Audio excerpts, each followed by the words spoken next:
Halo, selamat malam teman-teman semua. Semoga dalam keadaan yang sehat ya. Jadi kali ini saya ingin berbagi tentang leadership di era millennials ya. Bagaimana seharusnya menjadi seorang leader di um,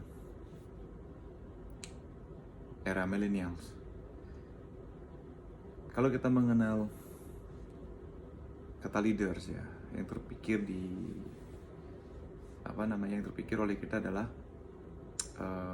orang yang pengalaman, orang yang tua, atau orang yang kaya gitu, atau orang yang punya jabatan, pernah menjabat tinggi gitu. Ya itu sekarang ini tidak berlaku di zaman millennials. Jadi leader yang sekarang adalah orang yang mampu, ya, yang mampu mendriven gitu kan timnya. Ya tidak penting dia tua atau muda, jadi orang ini bisa mendriven timnya mencapai sebuah keberhasilan ya dengan caranya ya, karena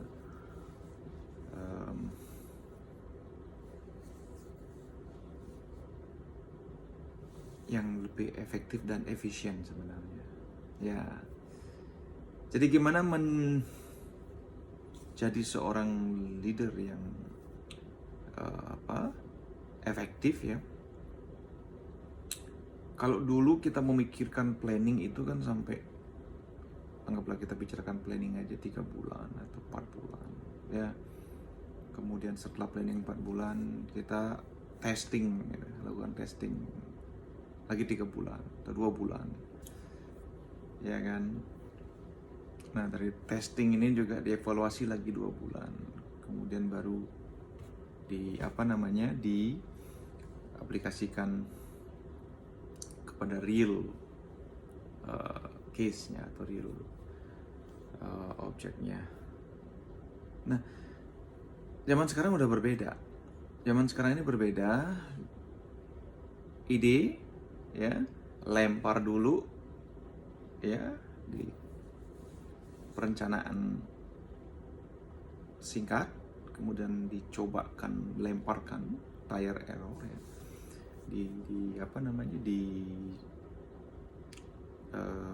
Cobakan kepada case-nya sehingga menemukanlah sebuah kesalahan. Ya, jadi dari kesalahan inilah akan ditemukan sebuah solusi menjadikan planning kita yang tadi kita buat itu menjadi lebih sempurna atau disempurnakan. Nah, bayangkan dengan teknik yang tadi planning udah 3 bulan, kemudian testing 2 bulan, kemudian evaluasi lagi ya kan, 2 bulan, kemudian dicobakan lagi. Itu belum tentu juga sempurna, pasti akan ada itu kan juga obstacle yang lain.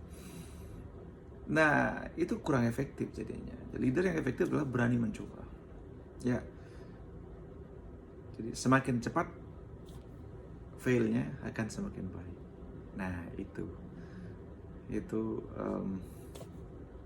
leader zaman milenial ya. Jadi karena apa? Zaman udah berubah.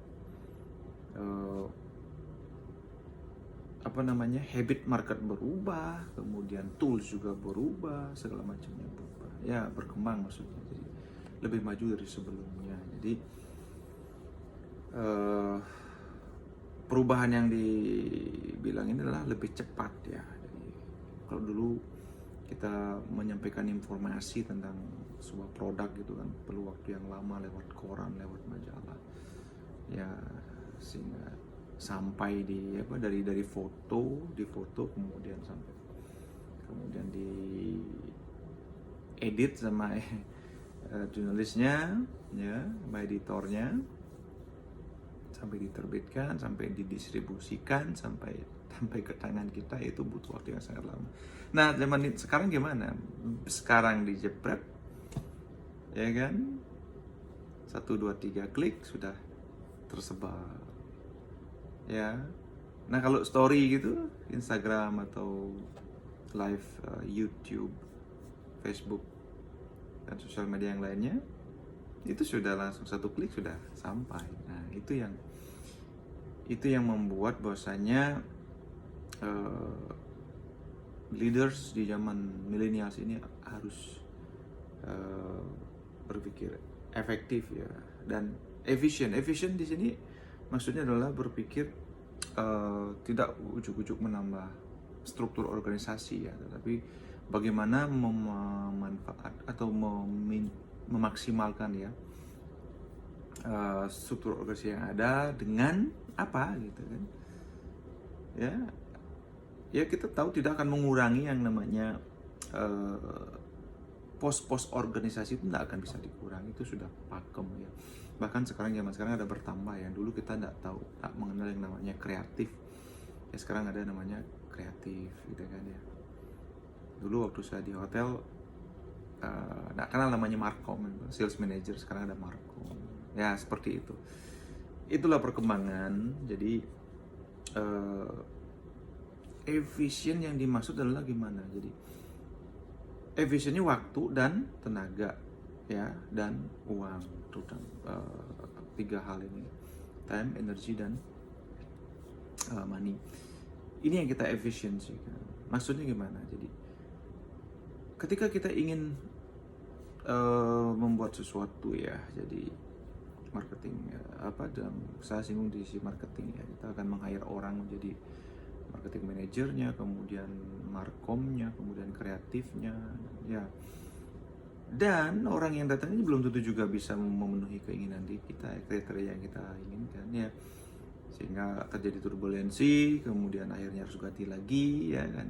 Setelah di brief konsepnya dengan benar, akhirnya belum bisa terjemahkan, akhirnya dia juga pindah kerja segala macam. Nah, efisien di sini maksudnya gimana? Sekarang banyak yang namanya startup atau